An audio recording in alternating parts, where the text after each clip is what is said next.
Welcome back, everyone. We are up to the round of 8 now. It is going to be Capoch versus Edge. PVZ is going to be Edge hailing from Team Archaic MSI in Australia, and I'm not actually sure if Capoch is on a team, but he's definitely a strong player. Nonetheless, I am, of course, unstable, joined here by Sif from the 2bh.org forums, and it looks like we're going to have Capoch down the bottom left and Edge at the top right. So what do you think we're going to see from these guys now, Sif?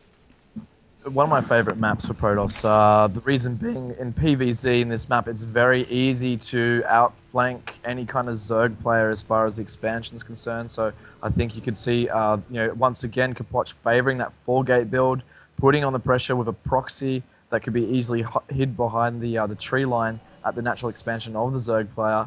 To warp in more units, or also maybe a forward proxy, which is usually at one of the two entrances into the natural near the gold expansion. So I would really think Capoch, if he's going to do well in this game, would opt for that kind of strategy. But bearing in mind, we have seen him play 2 other games on medium to large size maps, and he does take a more passive approach, which is quite unusual and unorthodox for a Protoss player to do. So perhaps even going towards the more gateway heavy unit to Robo or alternate counter unit later on the game.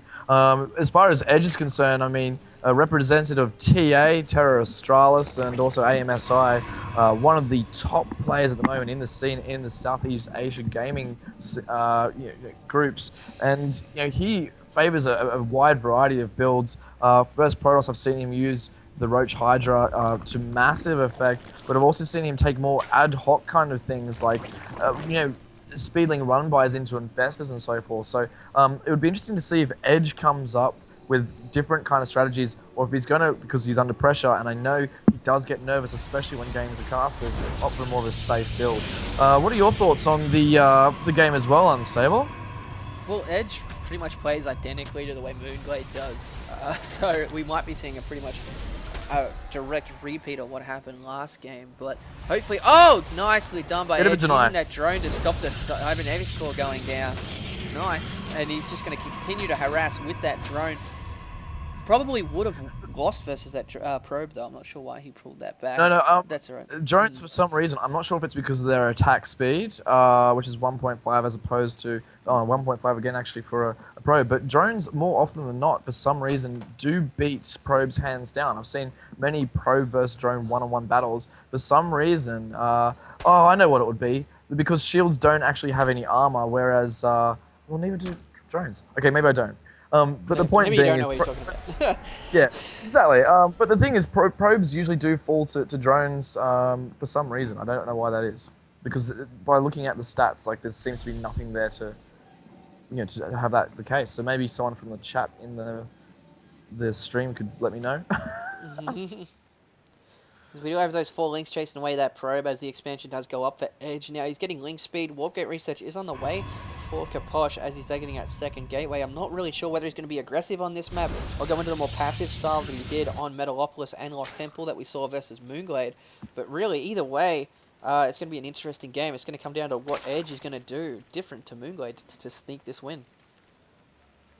Yeah, we do have quite a passive style of build here going down for Capoch. Although he's got like 3 gates, he does have a sentry out to just stay on the defensive side of things instead of opting to get 1 zealot, 1 stalker, 1 sentry, and then move into attack. I mean, Edge has opted for a reasonably fast expansion. There was a bit of delay there though, coming from Capoch's side, delaying the Edge's expansion due to the fact he had a pesky probe, which was taken out eventually by those lings, as you said.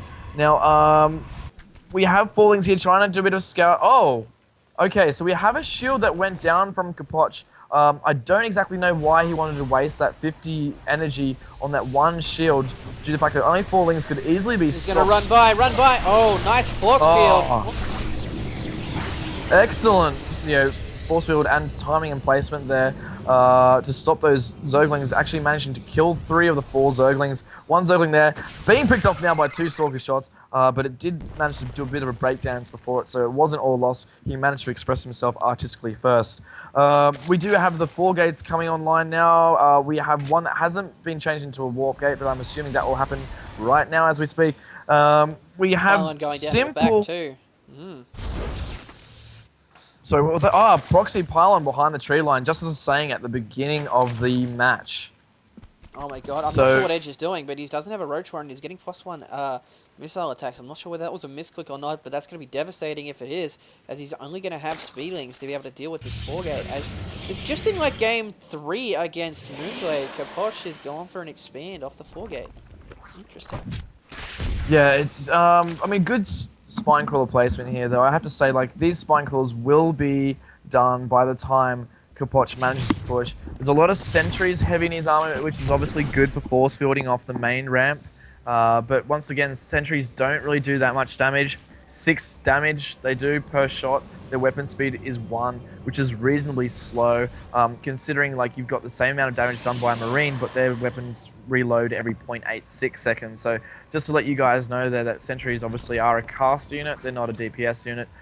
So those spine crawlers in their fantastic placement will be able to take out those centrals reasonably easy, as they can actually take them out in only, I think it's 3 or 4 shots. So bit of a Zergling harassment now, scouting the natural expansion of capoch. That's saying, hey, trying to take down that shield. We have, you know, standard 4-gate build, no deviation as per the last game. Capoch is just taking the standard build. Do we have a Roach? Yeah, we have a Roach Warren now from Edge. So yeah, background information. We've covered both of the players. As far as, you know, Edge and capoch are concerned, a little bit more about Clan TA though, Terra Australis. What's the background information for that clan there, Unstable? Pretty much they were a StarCraft 1 team back on IC Cup.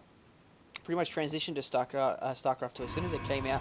Edge has been with them for a long time, but recently Edge has also joined the sponsor team East Archaic MSI, along with Pinder, Voices, and Death. I think Death is still in this competition, but unfortunately Pinder and Voices have both bowed out already. But still, round of 8 and this tournament is nothing to shy away from, as we have had quite... Whoa, not sure what he did with his drones there. We have had some quite... Yeah, we've had some quite strong competition all the way through. Yeah, I mean, TA have got like several you know, top tier players, and I think most of their players in the Southeast Asia, you know, top 200. We do have a quick Phoenix there, just flying over, scouting any tech. He does spot the Roach Warren, so he will know he's going for an early Roach build.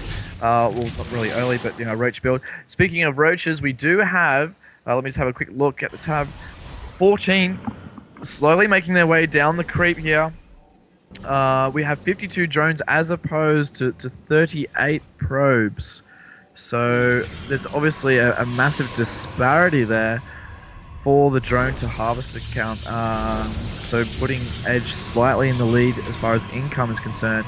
Not massively, but, you know, just a couple hundred minerals per minute.